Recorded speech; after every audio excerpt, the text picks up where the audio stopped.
today, we're going to go back to the headquarters in Wilsonville, Oregon, and we're going to visit with a new interim CEO and head of the Office of the CEO for ESS, Kelly Goodman. Kelly, welcome. Mike, thanks. It's always a pleasure. We have a lot to talk about today. We do. In fact, one of the things that I'd like to make sure everyone knows too is that joining you in the Office of the CEO is Tony Robb, who is our CFO, and Ben Hang, who is our EVP of Engineering. I think you guys are going to make a great team. That's right. We've worked together for a few years now and really looking forward to this next step. That's good. You know, you and I have worked together also for a few years, and you've been the Chief Legal Officer for our corporation. And the interesting question is, what else have you done in the renewable space that has brought you to this point, being our CEO for the corporation at this time? Sure. Excited to help lead the company during this transition. So I've been in the energy space for about 20 years, but prior to joining ESS, I actually spent 15 years with a low carbon energy developer on the project side. We didn't own projects, but we developed in excess of 7,000 megawatts of low carbon capacity, representing roughly $7 billion of investment. And the thing about ESS is, for the first time, I'd have the ability to work with a potentially differentiating technology that really solves the final linchpin of the energy equation. During the past few years, I think you've been witness to some of the areas where our research team has really made some great advancements. But you know, research is tough. It's a tough road to hoe. And when you've got a new technology like this, it takes some time. But there have been advancements. Can you walk us through exactly sort of where we're at now, where we've come from, because the art of the possible here is important to making sure that we can deliver for the future? Yeah, that's exactly right. Bringing new tech to market is really hard. Lithium ion is so prevalent now, but it took about 15 years to get it to the commercial level that it is today. And ESS was founded in 2011. So we're pretty far along that journey. We have made the transition from lab scale to pilot to commercialization and field deployment. And you're going to see issues bubble up that you address as you go through that process. We've sort of gone through what Elon Musk famously referred to as manufacturing hell. How do we see Honeywell actually at helping advance what we're doing? Because we're sort of the experts in the power modules, but there's another part to this which is the balance of plant.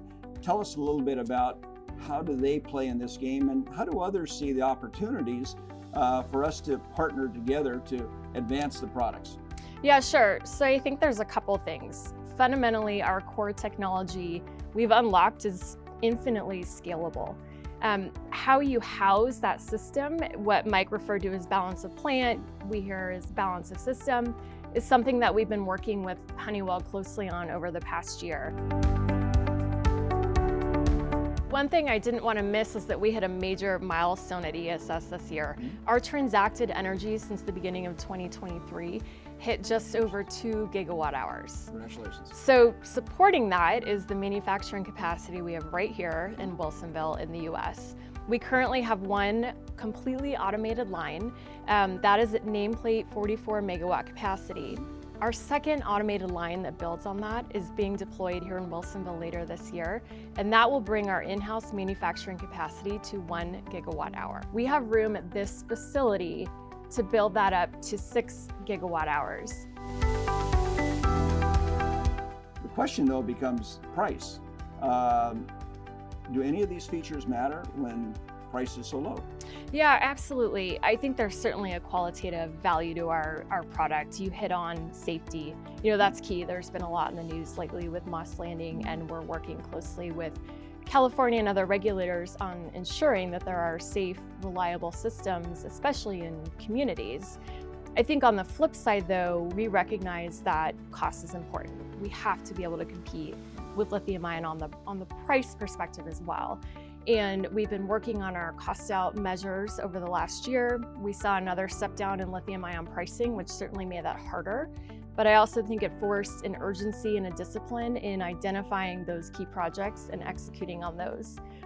The really differentiating feature of our technology though, as I mentioned earlier, we've gone from 5.3 hours to 8 to 10 to 12, and we see a path beyond that.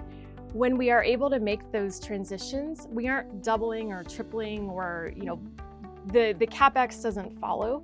We're actually doubling, or in this case, raising our energy density by 20% without a comparable raise in price. So between the qualitative, the cost out, and the really differentiation in how we get to energy density, I think we have a compelling cost story that we need to keep working on, but certainly something to talk about.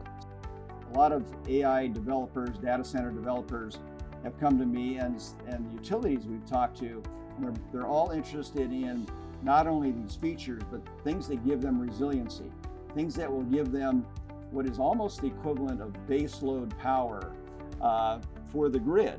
And what we're seeing with our 10 to 12 hour battery is that not only can you use that for 10 to 12 hours, but it actually gives you a 24-hour product.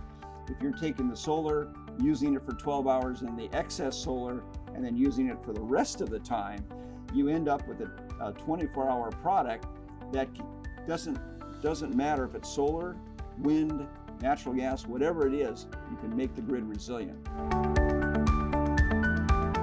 The other piece that we're seeing more and more is RFPs actually have a specific data center element. And we're really excited to be able to be responsive for that as we're out in the market. What I see here is a maturing of the market. The market wants resiliency. It wants the ability to take all of these sources, control the grid, and yet de-bottleneck it in so many different ways. I feel like we're on the precipice of a real change from the 4-hour battery, I would call it, to the longer duration solutions that actually are sustainable. And when you think about American made, American supply chain, a lot of things that bulletproof this kind of a solution, I feel really good about where we're positioned. Feel very good about having you at the head of our office of the CEO. We're glad to have you on board, and we look forward to great things to come. Thanks, Mike. Likewise. Thank you.